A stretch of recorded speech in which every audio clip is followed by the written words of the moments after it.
Muhammad Natsir. Kita pasti tahu salah satu tokoh kemerdekaan Indonesia ini. Tidak hanya dikenal karena intelektualnya di politik dan pemimpin negara, ternyata beliau juga salah satu tokoh Islam yang aktif berdakwah. Perjalanan hidup beliau sangat menarik untuk dibahas. Jarudin MA PhD melalui bukunya Meninjau Sejarah Kisah Hidup Muhammad Natsir akan menceritakan kepada kita semua perjalanan hidup seorang Muhammad Natsir. Pembahasan dimulai dari pendidikan Muhammad Natsir yang dilanjutkan dengan perjalanan perjuangannya yang telah berusaha mengembalikan kepribadian masyarakat Indonesia dari pengaruh Belanda melalui pesantren dan madrasah.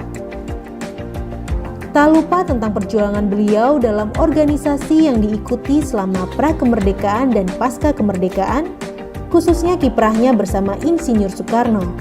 Dan yang paling menarik adalah pembahasan di balik pengasingan Muhammad Natsir oleh pemerintah Indonesia atas tuduhan terlibat dalam pemberontakan PRRI.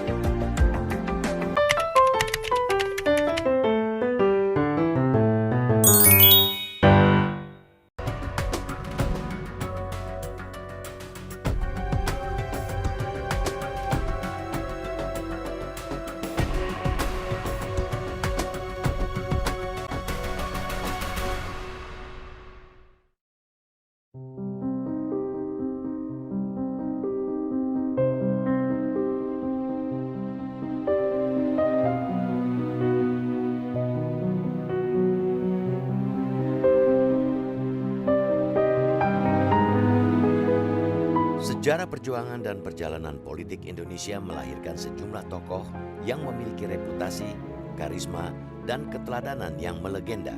Salah satu tokoh pejuang dengan cahaya keteladanan nan cemerlang adalah Muhammad Natsir. Tokoh Masyumi yang pernah menjadi Menteri Penerangan dan Perdana Menteri Republik Indonesia ini dikenal sebagai sosok yang jujur, sederhana, santun, dan selalu bersikap bersahabat kepada siapa saja, termasuk kepada lawan-lawan politiknya.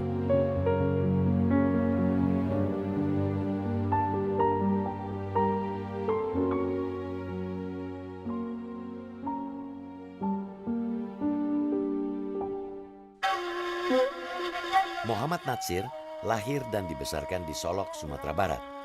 Natsir menempuh pendidikan dasarnya di HIS dan Mulo di Padang, Sumatera Barat. Setamat dari Mulo, Natsir pindah ke Bandung untuk bersekolah di AMS di kota ini. Selama bersekolah di Bandung, Natsir menaruh perhatian besar terhadap dunia pergerakan untuk memperjuangkan kemerdekaan Indonesia. Ia misalnya kerap mendatangi acara-acara yang digelar PNI dan mendengarkan pidato-pidato Soekarno. Dari tahun 1928 sampai 1932, Natsir juga aktif di perkumpulan Jong Islamiten Bond di Bandung. Yang dikenal oleh orang yang pernah kenal dia ya, yang jelas orangnya ramah dan pintar. Itu yang tidak pernah lupa orang biasa pintarnya itu. Ya, dan juga kepintaran mengaji ya, dia. Dan pergaulan luas. Karena itulah mudah saja dia juga salah seorang dari pendiri Young Islamiten Bond. Semasa belajar di AMS Bandung, Natsir berkenalan dan berguru pengetahuan Islam dengan A. Hasan, tokoh pendiri Persis atau Persatuan Islam. Karena semangatnya yang tinggi untuk mempelajari Islam, setamat dari AMS, Natsir memilih tidak memanfaatkan beasiswa dari pemerintah Hindia Belanda untuk kuliah ilmu ekonomi atau ilmu hukum. Pak Natsir memang bercita-cita untuk jadi ahli hukum. Tetapi pada waktu itu, dia juga sudah biasa mengikuti ceramah-ceramah agama di ceramah Islam di Bandung. Maka pada waktu itu dia merasakan bahwa panggilan bagi dia sungguhnya bukan melanjutkan sekolah Belanda, tapi memperdalam ke Islam dan mengajarkan Islam pada anak muda. Selama bersekolah di AMS di Bandung itu sering belajar agama dengan Tunku Hasan, ya Pak Hasan, bukan Tunku Hasan, Pak Hasan. Nah di situ diajarkan tuh bukannya terus didikte, tapi disuruh berpikir terus begitu. Jadi akhirnya ini mengasah otak. Inilah yang membawa perasaan bahwa antara pendidikan agama itu nggak boleh terpisah. Setamat dari AMS pada tahun 1930, Natsir memilih mendedikasikan hidupnya di dunia pendidikan. Sejak akhir tahun 1920-an hingga awal 1940-an, Natsir juga kerap menuangkan berbagai opini dan pikiran-pikirannya di sejumlah majalah. Ia misalnya sering menulis di majalah Pembela Islam yang terbit di Bandung. Natsir juga menulis di majalah Panji Islam terbitan Medan dan sempat terlibat polemik dengan Soekarno mengenai isu-isu keislaman, kemasyarakatan, dan kebangsaan. Sejak tahun 20-an beliau sudah banyak menulis, dan itu bukan hanya tulisan-tulisan yang ringan, tapi itu tulisan-tulisan yang sangat berat dan khususnya berkaitan dengan persoalan-persoalan yang dihadapi oleh bangsa Indonesia ketika itu. Tentu sebagai seorang muslim beliau juga menulis tentang Islam, dan saya kira tulisan beliau yang paling monumental pada waktu itu berkisar tentang tempat Islam di dalam kehidupan sosial, ekonomi, dan politik Indonesia. Semasa penjajahan Jepang, Natsir bergabung dengan Majelis Islam ala Indonesia yang belakangan berubah menjadi Majelis Syuro Muslimin Indonesia atau Masyumi. Pada tahun 1945, Natsir ditunjuk menjadi salah satu ketua Masyumi. Saat Indonesia merdeka dan pemerintahan Republik Indonesia terbentuk, Natsir dipercaya menjadi Menteri Penerangan di Kabinet pertama Republik Indonesia yang dipimpin Perdana Menteri Syahrir. Satu ciri Bapak sebagai Menteri Penerangan itu adalah membuat berita, mencetak. Sampai di rumah itu ada mesin cetak Gestetner itu. Ada gang kecil, itu kerja, keponakan suruh kerja. Jadi menyiarkan segala berita-berita. Pada tahun 1950, tak lama setelah pengakuan kedaulatan kemerdekaan Indonesia oleh Kerajaan Belanda, Natsir yang prihatin dengan kondisi bangsa Indonesia yang terpecah-pecah akibat sistem kenegaraan yang berbentuk federal melakukan sebuah manuver. Dalam kapasitasnya sebagai ketua fraksi Masyumi di DPR, pada sidang pleno DPR tanggal 3 Maret 1950, Natsir mengajukan mosi integral. Mosi ini diajukan Natsir untuk mendorong pemerintah Republik Indonesia Serikat mengambil langkah-langkah konkret untuk mempersatukan kembali bangsa Indonesia yang terpecah dalam negara-negara bagian. Itu di Waris itu negara-negara bagian itu kemudian banyak berjatuhan, banyak ingin bergabung dengan Republik Indonesia, bergabung, ada yang membubarkan diri, ya akhirnya tinggal 3 negara. Nah pada waktu itulah Pak Natsir sebagai anggota DPR dia mengusulkan bagaimana ketiganya itu bergabung menjadi satu lagi. Jadi disebut mosi integral. Nah akhirnya diterima. Maka semua itu bergabung menjadi Republik Indonesia. Mosi integral Natsir ikut mendorong kembalinya sistem kenegaraan Indonesia kembali ke bentuk kesatuan. Pada tanggal 17 Agustus 1950, Republik Indonesia Serikat akhirnya resmi dibubarkan. Dan sejak saat itu, sistem kenegaraan Indonesia kembali ke bentuk kesatuan dalam bentuk Negara Kesatuan Republik Indonesia atau NKRI. Pak Natsir mengkritik bukan karena ingin mengambil kekuasaan, tetapi hanya agar supaya ini kembali kepada jalur yang benar, sesuai dengan koridor Undang-Undang Dasar yang kita miliki.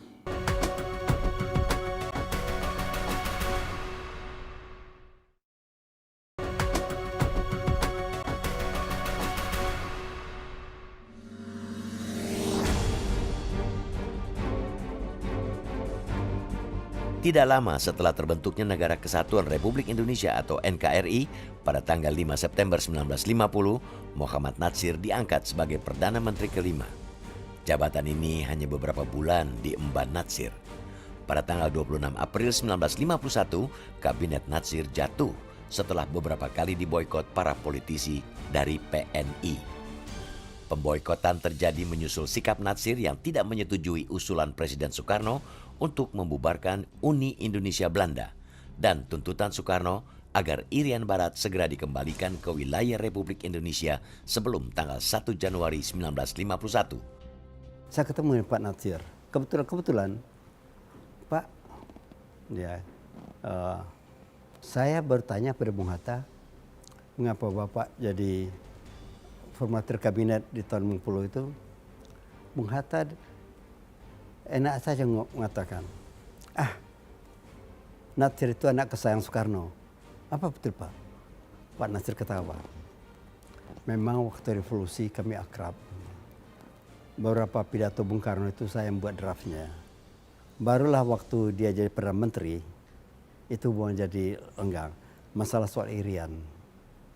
Nah Irian waktu penjarahan kedaulatan, semua negara kita kembalikan kecuali Irian, ya yang sekarang Papua. Nah itu Brunei gagal terus.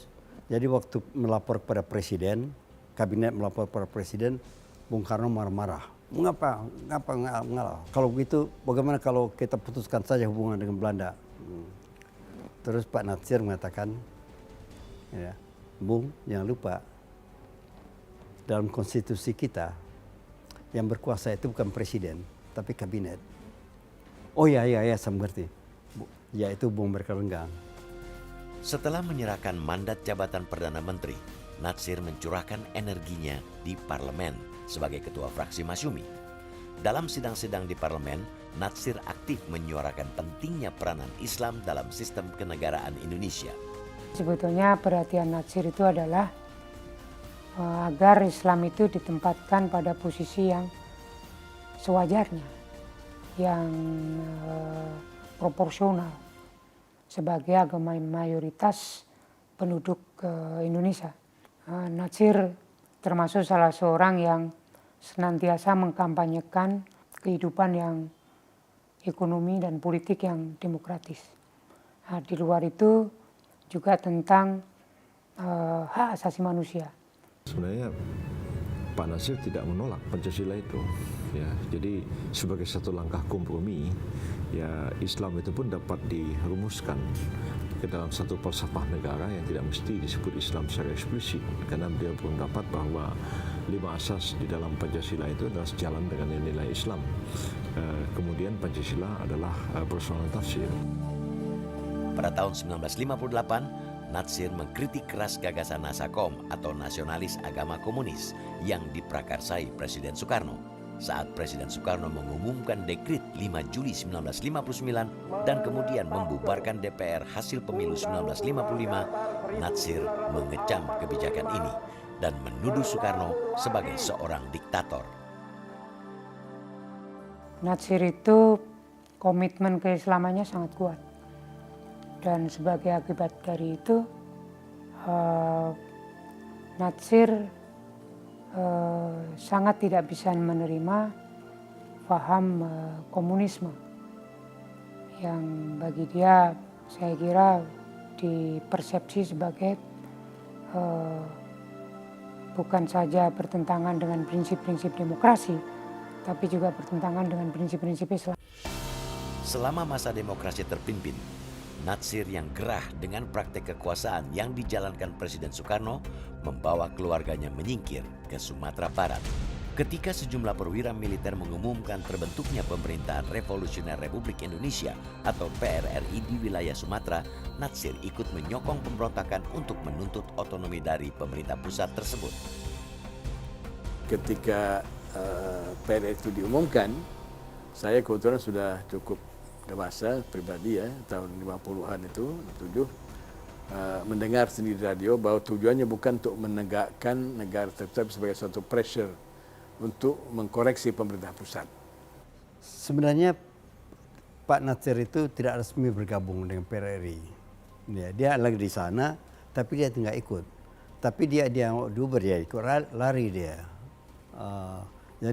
Jadi banyak juga orang yang tidak ikut tapi terang kritis pada pemerintah, ya kena dia. Itu PRRI itu kan pertama Pak Natsir dulu kan ke Palembang, terus ke Sumatera Barat. Kami menyusul, ya seolah liburan lah ke sana gitu ya. Nah waktu sudah mulai ada pertempuran, kami menyingkir ke pinggir kota gitu ya, di daerah Bukit Tinggi.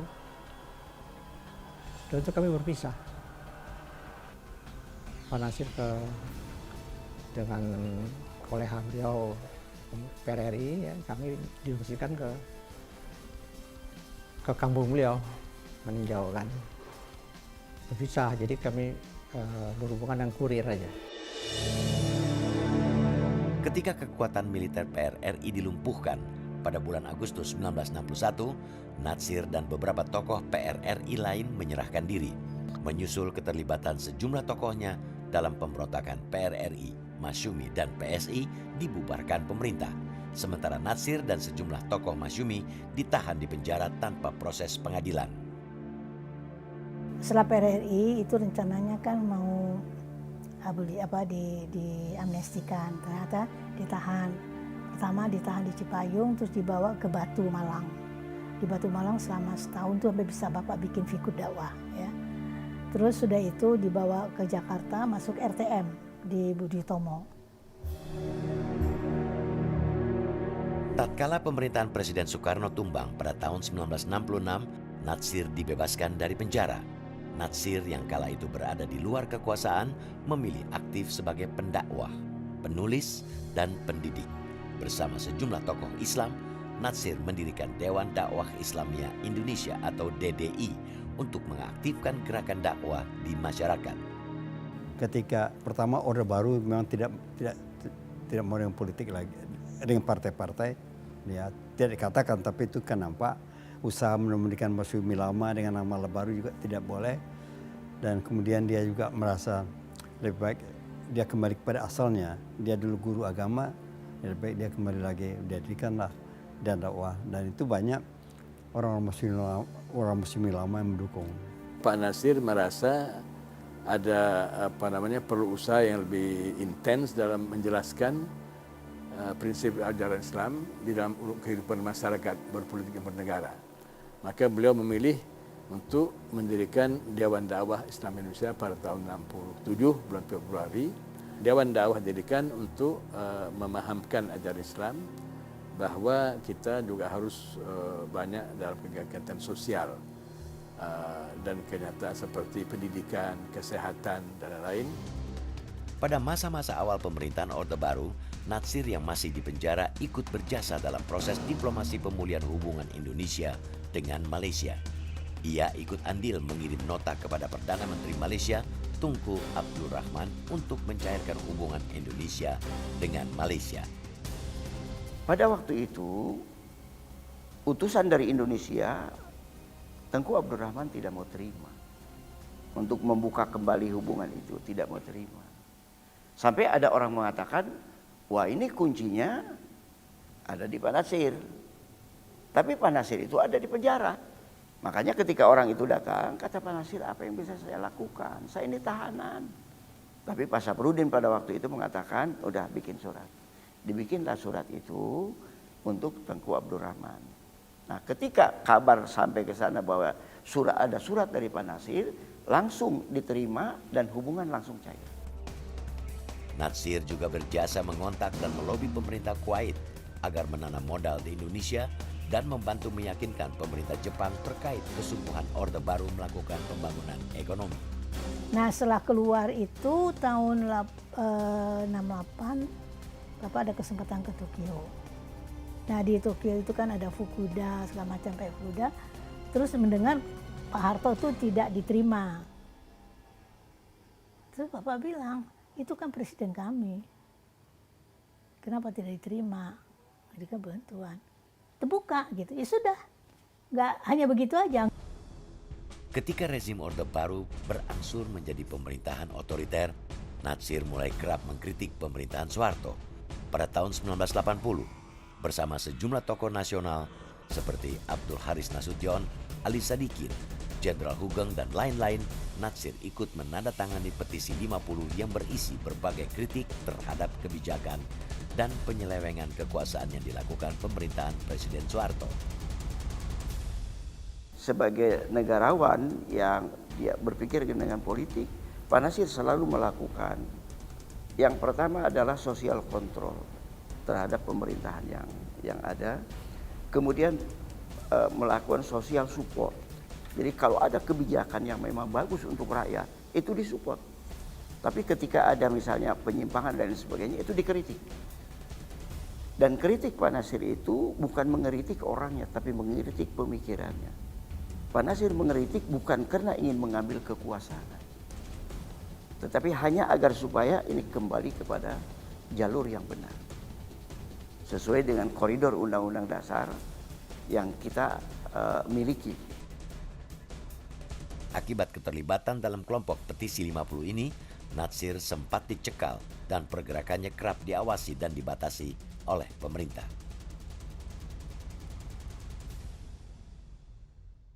Bapak itu dalam kondisi sakit, bagaimana itu selalu ingat orang.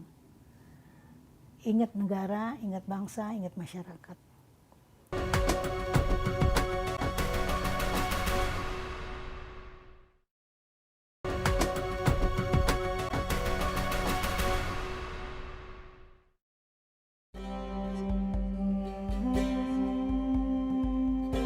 Sebagai seorang pemimpin yang sekaligus seorang politisi dan pemikir, Muhammad Natsir dikenal sebagai seorang yang memiliki sikap dan pemikiran serta pandangan-pandangan politik yang tegas.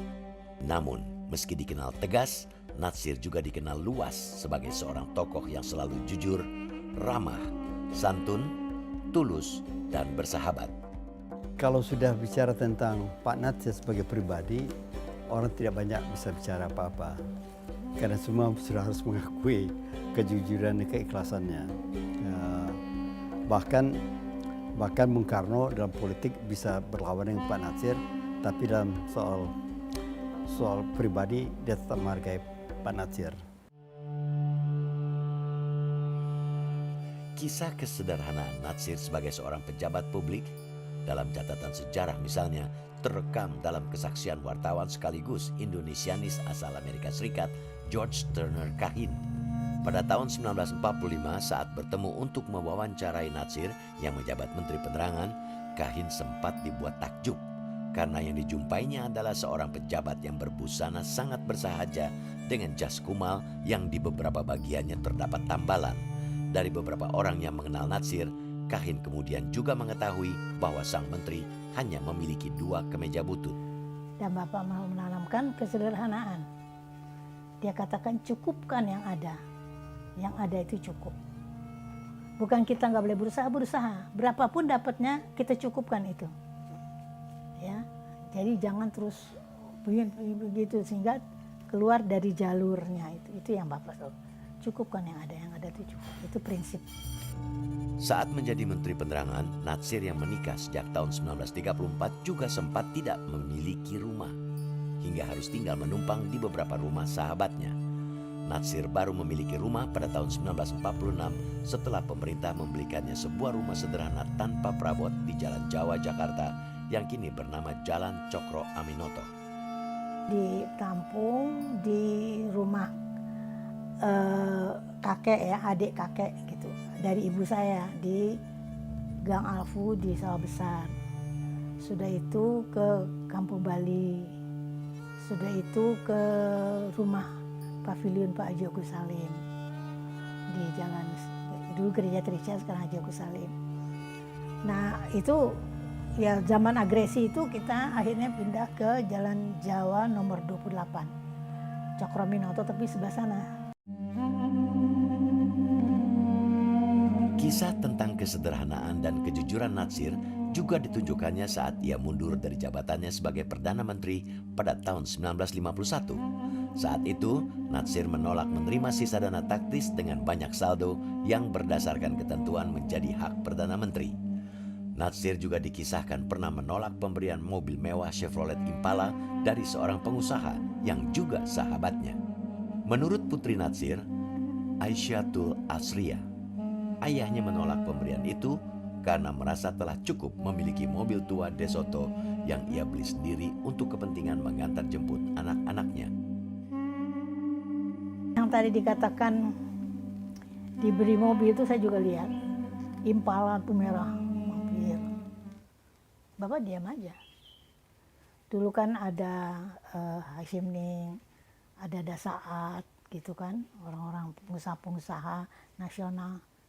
Enggak, mobil saya udah ada. Ya Bapak kan pantasnya enggak mau. Memang enggak, ya kami juga enggak dibiasakan untuk ya bagaimana gitu, cukup satu. Sikap legendaris Natsir lain yang dikagumi dan dikenang banyak orang adalah ketulusannya dalam menjalin hubungan sosial dengan setiap orang, termasuk dengan orang-orang yang berbeda pandangan politik atau ideologi dengannya. Natsir misalnya tetap bersahabat karib dengan lawan-lawan politiknya, baik dari kubu nasionalis, Kristen Katolik atau komunis, meski ia kerap bersilang pendapat dengan sangat tajam dengan mereka. Pak Natsir akrab sekali dengan Kasimo, ketua Partai Katolik. Itu apa artinya? Karena ada halnya jadi kalau mau salah ya saya sendiri, kalau mau kerja benar sendiri, tapi dalam politik dan persahabatan tak akrab. Meski tidak pernah kuliah, Natsir merupakan seorang pemikir yang berwawasan luas dan menguasai banyak bahasa asing. Natsir juga dikenal sebagai penulis produktif yang hingga akhir hayatnya mampu menulis 45 buku dan ratusan karya tulis. Dalam banyak pemikirannya, Natsir kerap memandang Islam sebagai bagian tak terpisahkan dari budaya Indonesia.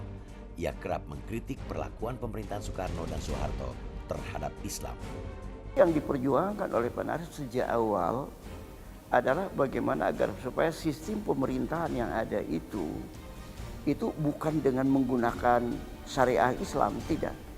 Silakan negaranya Indonesia, silakan dasarnya Pancasila, tetapi nilai-nilai Islam itu berlaku karena nilai-nilai itu memiliki nilai-nilai keadilan. Ya, keadilan, kemudian demokrasi, semuanya ada di situ. Berkat perjuangan dan kerja-kerja intelektualnya, Natsir pernah dianugerahi 3 gelar doktor honoris causa, 1 gelar dari Libanon dan 2 gelar dari Malaysia.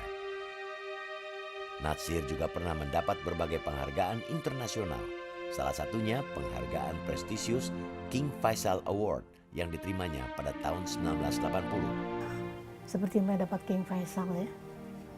Itu sih kalau orang udah dapat itu sih, waduh udah bisa kaya deh. Tapi Bapak mengatakan saya ini bukan karena saya, karena itu ada bawah yang itu benar-benar dibagi ke seluruhnya.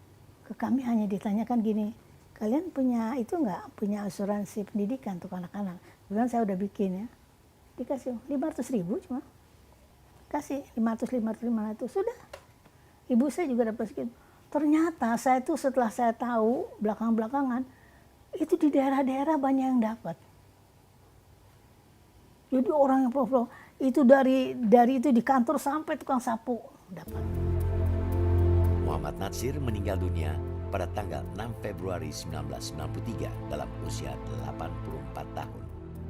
15 tahun sesudah kepergiannya, pada tanggal 10 November 2008, Natsir dinyatakan sebagai pahlawan nasional. Jadi itu apa yang diapakan Nabi Muhammad itu Bapak jalankan. Semua.